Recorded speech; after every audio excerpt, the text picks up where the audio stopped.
Rich dad poor dad. Robert Kiyosaki द्वारा लिखित ये किताब बताती है कि अमीर लोग अपने बच्चों को पैसे के बारे में क्या सिखाते हैं जो गरीब और मध्यम वर्ग के लोग नहीं सिखा पाते।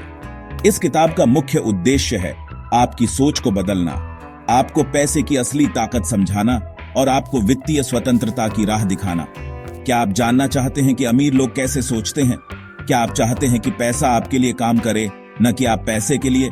तो आइए इस वीडियो में हम रिच डैड पुअर डैड के मुख्य सिद्धांतों को समझेंगे और देखेंगे कि कैसे आप अपनी जिंदगी में इनका उपयोग करके वित्तीय सफलता पा सकते हैं। रॉबर्ट कियोसाकी इस किताब में अपने दो पिताओं की कहानी बताते हैं। एक उनके अपने पिता जो पढ़े लिखे तो थे लेकिन आर्थिक रूप से जूझते रहते थे, और दूसरे उनके दोस्त के पिता जो पढ़ाई में कमजोर थे लेकिन बहुत अमीर थे। रॉबर्ट के अपने पिता हमेशा कहते थे, पढ़ाई करो, अच्छी नौकरी करो और पैसे बचाओ, जबकि उनके दोस्त के पिता कहते थे, पढ़ाई करो, बिजनेस शुरू करो और अपने लिए काम करो। ये दो अलग अलग नजरिए ही इस किताब की नींव हैं। रॉबर्ट ने देखा कि उनके अपने पिता जो पैसे के लिए कड़ी मेहनत करते थे हमेशा पैसे की तंगी से जूझते रहते थे, जबकि उनके दोस्त के पिता जो पैसे को अपने लिए काम पर लगाते थे आरामदायक जिंदगी जीते थे। यहां से रॉबर्ट ने समझा कि अमीर और गरीब लोगों में सबसे बड़ा अंतर उनकी सोच का होता है। गरीब लोग पैसे को कमाने का जरिया समझते हैं, जबकि अमीर लोग पैसे को बनाने का जरिया।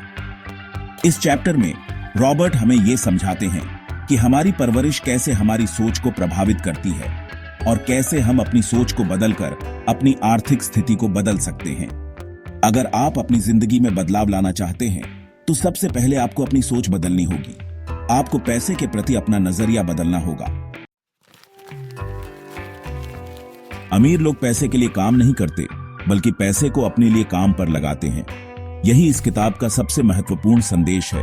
गरीब और मध्यम वर्ग के लोग नौकरी करते हैं और अपनी सारी जिंदगी पैसे के लिए काम करते रहते हैं, जबकि अमीर लोग अपना पैसा खुद बनाते हैं। वो बिजनेस शुरू करते हैं, प्रॉपर्टी में निवेश करते हैं और शेयर बाजार में पैसा लगाते हैं। रॉबर्ट कहते हैं कि अमीर लोग एसेट्स में निवेश करते हैं, यानी ऐसी चीजें जो उनकी जेब में पैसा डालती हैं, जबकि गरीब लोग लायबिलिटीज में फंस जाते हैं, यानी ऐसी चीजें जो उनकी जेब से पैसा खींचती हैं। घर, गाड़ी, महंगे कपड़े, ये सब लायबिलिटीज हैं क्योंकि इन पर आपको बार बार खर्चा करना पड़ता है, जबकि बिजनेस, प्रॉपर्टी, शेयर, ये सब एसेट्स हैं क्योंकि ये आपको पैसा कमा कर देते हैं।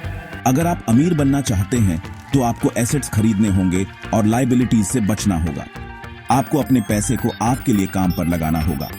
इस चैप्टर में रॉबर्ट हमें एसेट्स और लायबिलिटीज के बीच का अंतर समझाते हैं और बताते हैं कि कैसे हम अपनी कमाई का एक हिस्सा एसेट्स बनाने में लगाकर वित्तीय स्वतंत्रता की ओर बढ़ सकते हैं।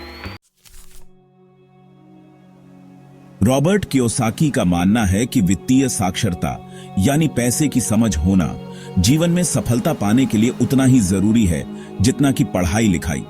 अगर आप पैसे के बारे में नहीं जानते तो आप पैसे को कैसे कमाएंगे, कैसे बचाएंगे और कैसे बढ़ाएंगे? बिना वित्तीय ज्ञान के आप पैसे के मामले में दूसरों पर निर्भर रहेंगे और आसानी से ठगे जा सकते हैं। इस चैप्टर में रॉबर्ट हमें वित्तीय साक्षरता के महत्व को समझाते हैं और बताते हैं कि कैसे हम अपनी आमदनी, खर्चों, बचत, निवेश, कर्ज और टैक्स के बारे में जानकारी हासिल करके अपने वित्तीय भविष्य को सुरक्षित कर सकते हैं। वो हमें सिखाते हैं कि कैसे बजट बनाएं, कैसे क्रेडिट कार्ड का सही इस्तेमाल करें, कैसे निवेश के विकल्पों को समझें और कैसे अपने पैसे को बढ़ाएं।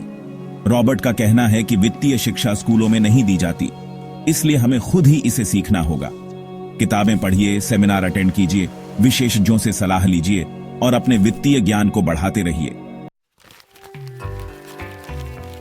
इस चैप्टर में रॉबर्ट कियोसाकी एक बार फिर एसेट्स और लायबिलिटीज के बीच के अंतर को स्पष्ट करते हैं और बताते हैं कि कैसे हमारी वित्तीय सफलता इसी अंतर को समझने पर निर्भर करती है।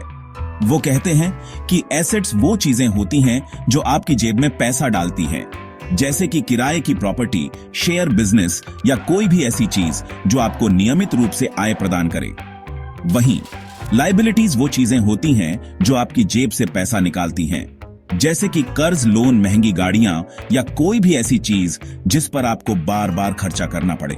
रॉबर्ट का मानना है कि अमीर लोग एसेट्स बनाने पर ध्यान केंद्रित करते हैं, जबकि गरीब और मध्यम वर्ग के लोग लायबिलिटीज खरीदने में फंसे रहते हैं। वो कहते हैं कि अगर आप अमीर बनना चाहते हैं तो तो आपको अपनी सोच बदलनी होगी और एसेट्स खरीदने पर ध्यान केंद्रित करना होगा। इस चैप्टर में रॉबर्ट हमें कई उदाहरणों के माध्यम से एसेट्स और लायबिलिटीज के बीच का अंतर समझाते हैं और बताते हैं कि कैसे हम अपनी कमाई का एक हिस्सा एसेट्स बनाने में लगाकर वित्तीय स्वतंत्रता की ओर बढ़ सकते हैं।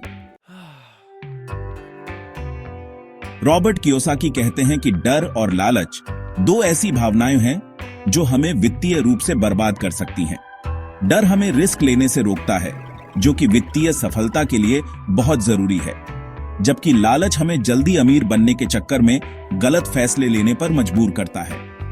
रॉबर्ट कहते हैं कि हमें अपने डर और लालच पर काबू पाना होगा और सोच समझकर वित्तीय फैसले लेने होंगे। वो हमें सिखाते हैं कि कैसे हम अपने डर का सामना कर सकते हैं, कैसे हम अपने लालच को नियंत्रित कर सकते हैं और कैसे हम अपने वित्तीय भविष्य को सुरक्षित रखने के लिए सही फैसले ले सकते हैं। रॉबर्ट का मानना है कि अगर हम अपने डर और लालच पर काबू पा लेते हैं तो हम वित्तीय रूप से बहुत मजबूत बन सकते हैं। रॉबर्ट कियोसाकी कहते हैं कि हमें सिर्फ पैसे कमाने के लिए ही काम नहीं करना चाहिए, बल्कि सीखने के लिए भी काम करना चाहिए। वो कहते हैं कि जब हम नौकरी करते हैं तो हमें अपने काम से संबंधित सभी पहलुओं को सीखने की कोशिश करनी चाहिए। हमें अपने बॉस से सीखना चाहिए, अपने सहयोगियों से सीखना चाहिए और अपने काम से जुड़े सभी पहलुओं को समझने की कोशिश करनी चाहिए।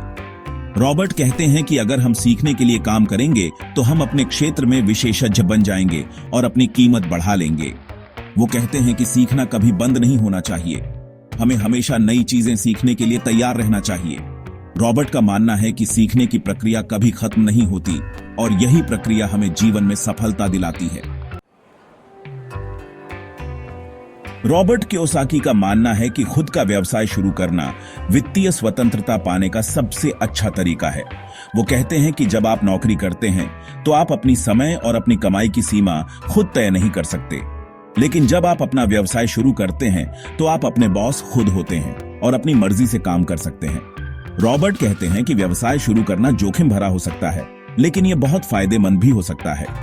वो हमें सिखाते हैं कि कैसे हम एक सफल व्यवसाय शुरू कर सकते हैं, कैसे हम अपने व्यवसाय को बढ़ा सकते हैं और कैसे हम अपने व्यवसाय से पैसा कमा सकते हैं। रॉबर्ट का मानना है कि अगर आपके अंदर जज्बा है तो आप कोई भी व्यवसाय शुरू कर सकते हैं और सफल हो सकते हैं। इस चैप्टर में Robert Kiyosaki rich dad poor dad किताब के मुख्य बिंदुओं को एक बार फिर दोहराते हैं और हमें याद दिलाते हैं कि वित्तीय स्वतंत्रता पाना हमारे हाथ में है। वो कहते हैं कि अगर हम अपनी सोच बदल लें, वित्तीय रूप से साक्षर बने, एसेट्स खरीदने पर ध्यान केंद्रित करें, अपने डर और लालच पर काबू पाएं, सीखते रहें और खुद का व्यवसाय शुरू करने की हिम्मत करें, तो हम वित्तीय रूप से स्वतंत्र हो सकते हैं। रॉबर्ट कहते हैं कि वित्तीय स्वतंत्रता का मतलब यह नहीं है कि आपके पास बहुत सारा पैसा हो। वित्तीय स्वतंत्रता का मतलब है कि आपके पास अपने जीवन के फैसले लेने की आजादी हो। वो कहते हैं कि अगर आप वित्तीय रूप से स्वतंत्र हैं तो आप अपनी मर्जी से जी सकते हैं, अपनी मर्जी से काम कर सकते हैं और अपनी मर्जी से अपना समय बिता सकते हैं। रॉबर्ट हमें प्रेरित करते हैं कि हम अपनी वित्तीय स्वतंत्रता के लिए खुद जिम्मेदारी लें और अपनी जिंदगी को अपने हिसाब से जिएं। तो दोस्तों, यह था रिच डैड पुअर डैड का सारांश। मुझे उम्मीद है कि इस वीडियो से आपको वित्तीय स्वतंत्रता की राह दिखाई होगी। याद रखिए, आपकी आर्थिक स्थिति आपकी किस्मत नहीं, बल्कि आपके फैसलों का नतीजा होती है। अगर आप अपनी सोच बदलेंगे तो आप अपनी जिंदगी बदल सकते हैं। अगर आपको ये वीडियो पसंद आया तो इसे लाइक और शेयर जरूर करें और कमेंट करके बताएं कि आप अगली बार किस किताब का सारांश देखना चाहते हैं। धन्यवाद।